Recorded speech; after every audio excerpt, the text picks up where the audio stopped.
Good morning, everybody. Sorry about the look. It's 4 o'clock in the morning. I need to put this out to you before the market's open. We're going to do our midweek tweak right now. Got GME, Palantir. There's a bunch of other ones that I kind of ran down. I ran down the major indices and how they're looking. We know we got Bitcoin. Looks like it's trying to push higher, but I think it's going to continue to sell off. So we'll talk about that in the charting when we get to the charting. So we got to go.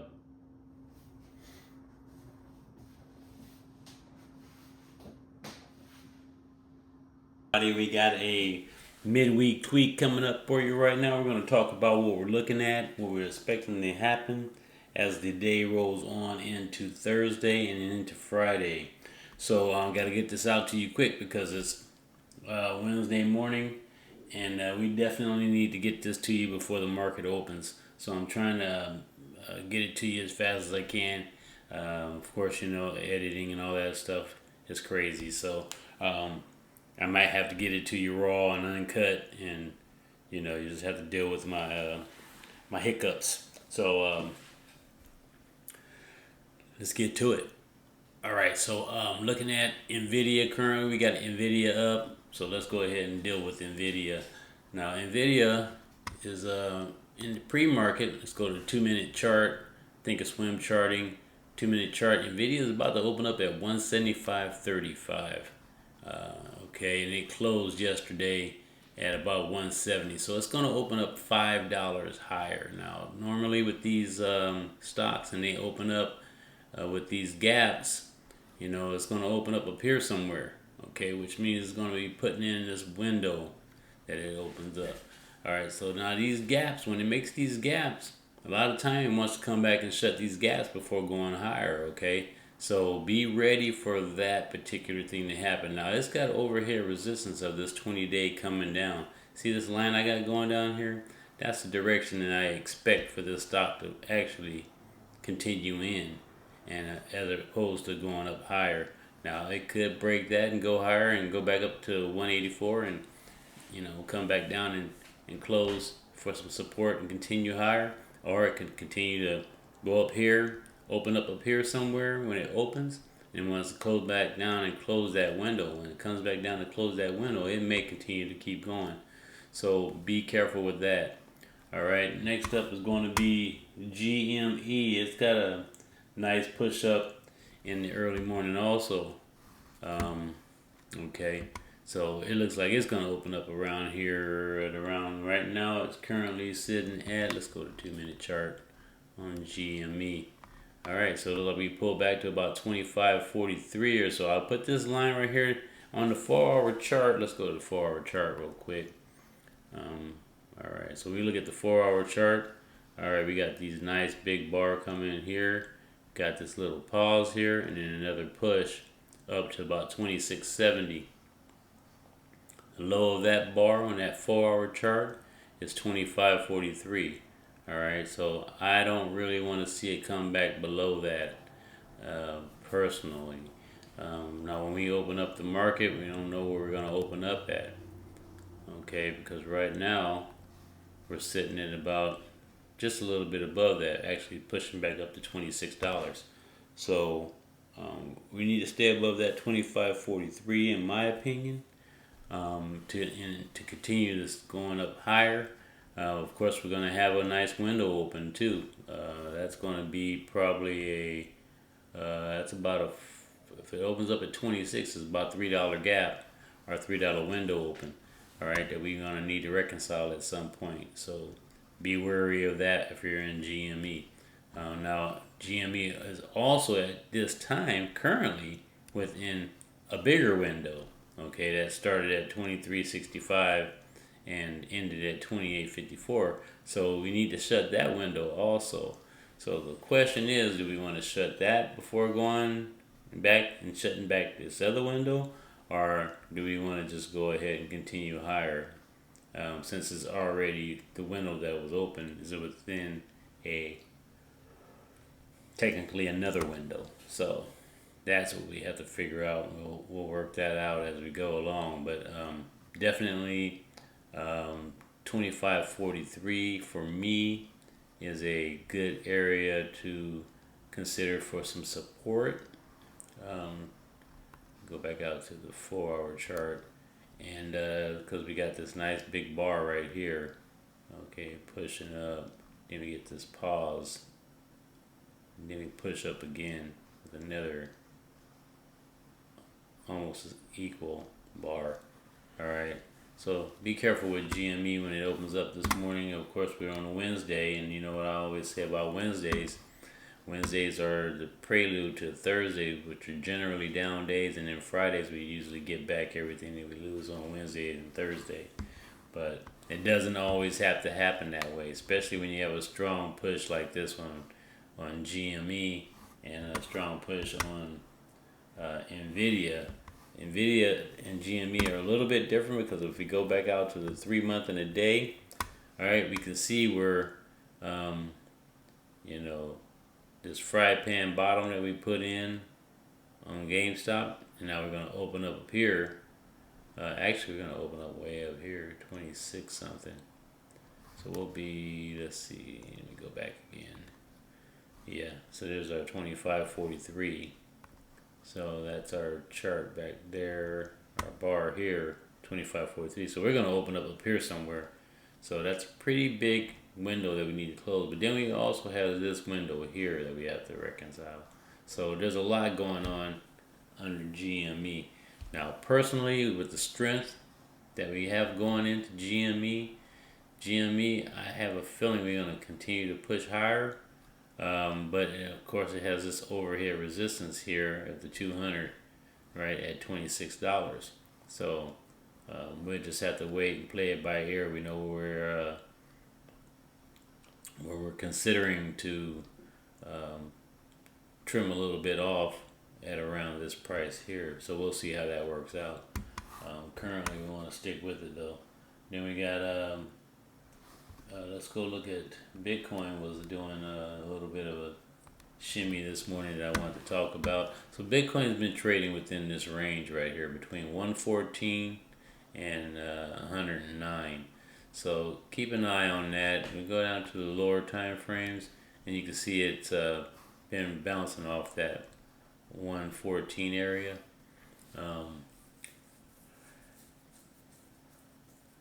Got as high as 113,800, but it it's not really showing a lot of strength going forward. So if we go down to a higher time frame, you know, we're stuck within this range here, 114 to 109. So careful with that. A lot of overhead resistance also coming in on Bitcoin. So I have a feeling. I mean, it's just a feeling, so it's right. It's not anything to take and run with, okay? So, but I believe we're going to run into some more resistance and come back down in here around the 107 or 109 area at least, and then go back and retest with all this overhead resistance. All right, Webull looked like it was ready to run or take off again, but now we're on Wednesday. We'll have to see how it plays off. A lot of overhead resistance on Webull also, so we'll see how that plays out. 1360 is the overhead resistance, and at the current resistance is about 1360. It hit 1368 in the after hours pre-market, and it started selling off back below 1360. So we'll see what happens with Webull as the day moves forward. Let's see. Rocket Lab is running into some trouble at $47. It's like it wants to sell off this morning, but let's see at the bigger chart, 3 months in a day. It's got overhead resistance at 48. Was pushing higher, put this big old bar in and sold it all back off. Now it's trying to go back up. So we may get another push back down on Rocket Lab. We just don't know what's happening with Rocket Lab right now. Right now it's kind of playing with our emotions because we get these nice pushes, but then we get to sell off because we know we're within this range that it's trading in. So it may continue to do this little dance for a little bit longer on Rocket Lab. But we'll see how that plays out. SoFi trying to push higher to retest this 2661 area, but it's a danger area for SoFi, so keep an eye on that. And we go down to the smaller chart, and it looks like it wants to go push up, back up again, but as you can see, it keeps getting rejected at 2619 on SoFi. Next up is, let's see, who we want to talk about. Oh, Tesla. We got to get the Tesla. That's TSLL, which looks like it wants to push higher and retest this 1349 on TSLL, 3 month and a day. It has not reconciled this window that it opened yet, although it was trying to get back down in here. Has not completely done it yet. So at some point, like I said, we're going to want to come back and reconcile that window. And even if we look at Tesla itself, the stock, Tesla, the stock at 346.97 where it closed at, same thing, same window, needs to be reconciled. Run into some resistance in here, a little doji here. We open up below this doji, most likely we're going to come back down in here, shut that window, and let's see if we can get a line on that doji, kind of get a better idea when we go to our smaller time frame. So we say we closed right in here. All right there. And so we go to the 2 minute chart, and we can see we're above that line right now. So it looks like we want to open up above that that doji, or within that doji area, but at the same time, that's not proof that we're gonna. And in fact, it closed at 346.97. So where's this line at? 346.90. Let's add the 7 and see where we end up at. Now let's go look again. So still above it.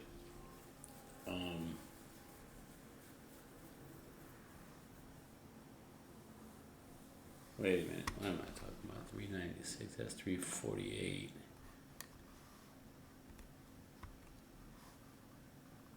It closed at 346.97.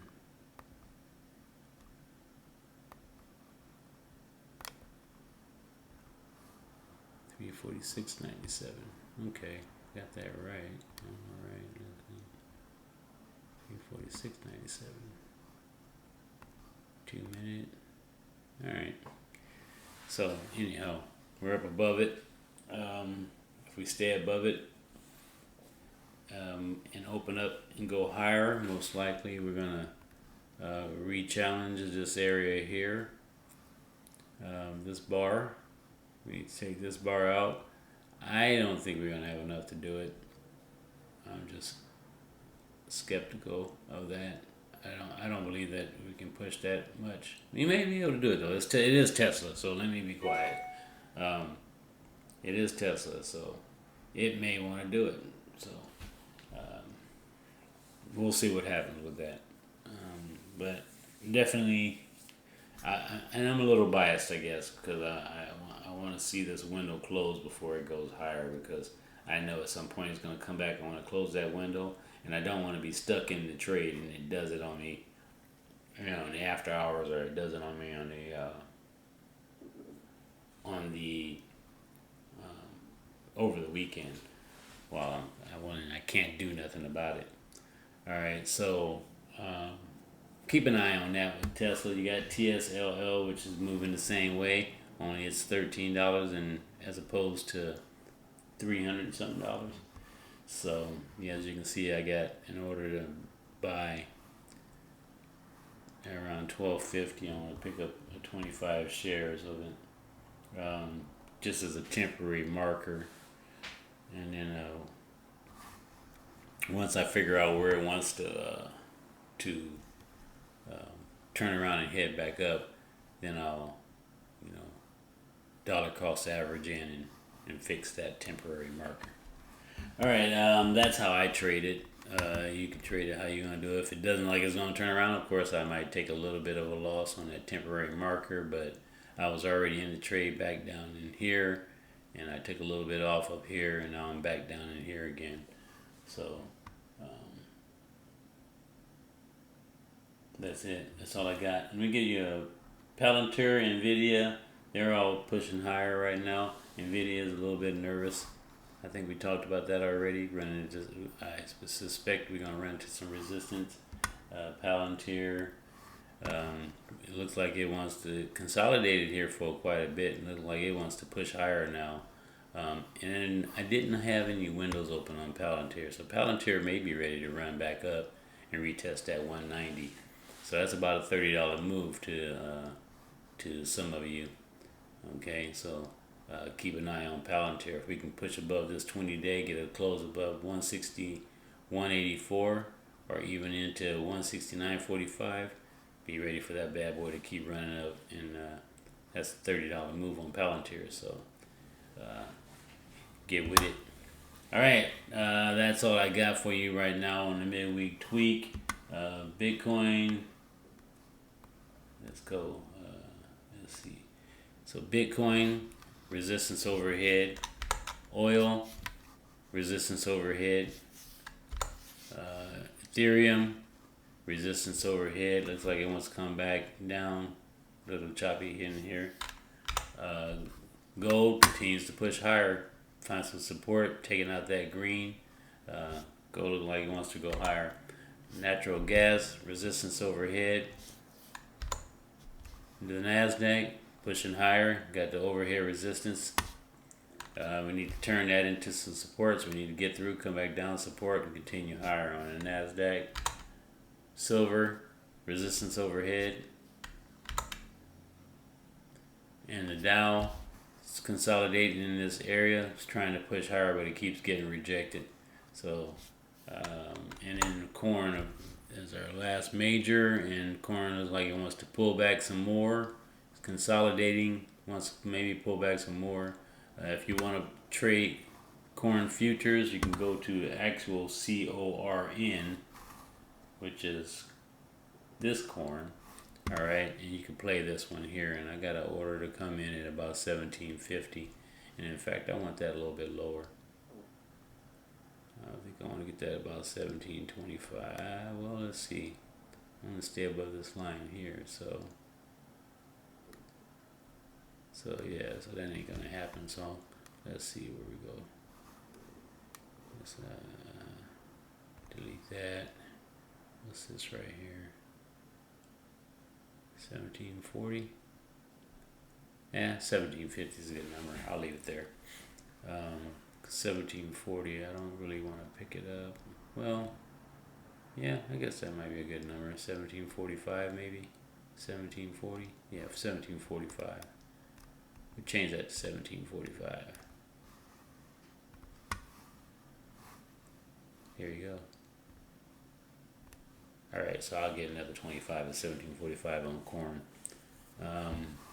Corn's a slow mover, so if you want to get in on that corn, don't be expecting to see your money return real quick. It's slow, but I'm playing it because we're getting into the later part of the year, and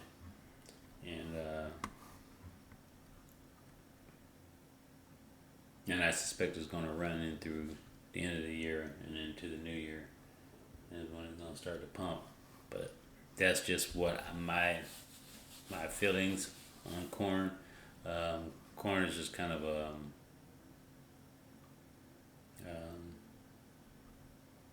just something I'm trying to look into, basically, I'm working through. Anyway, that's all I got for now. Like, subscribe, hit the notification bell, and be careful out there. These markets are crazy.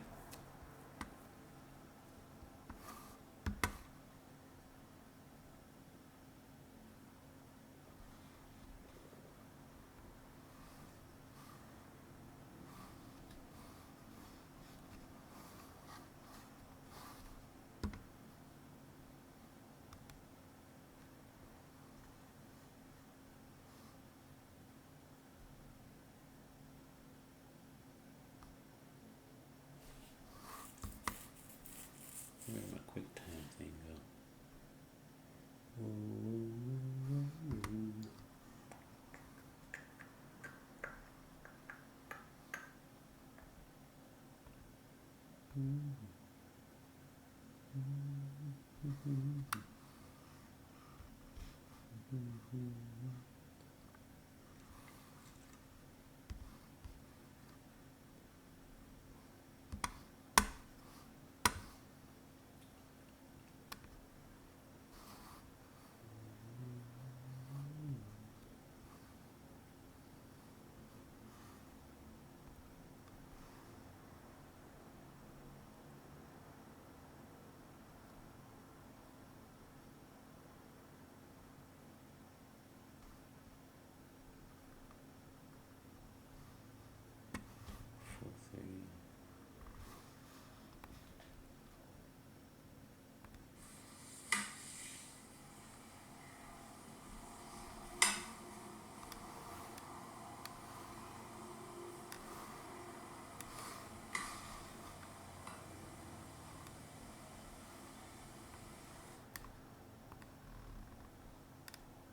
according to that, so right.